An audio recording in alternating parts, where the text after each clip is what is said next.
Welcome to Penrose Learning, where we make understanding easy. You begin by choosing the image you want as the background, clear, centered, and sized for a phone screen.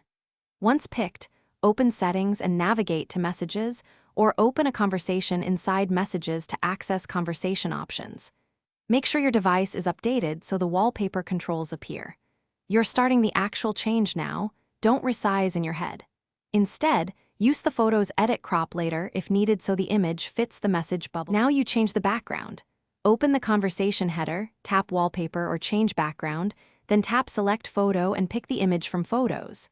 Move, pinch, and rotate to place the focal point where it won't clash with message bubbles.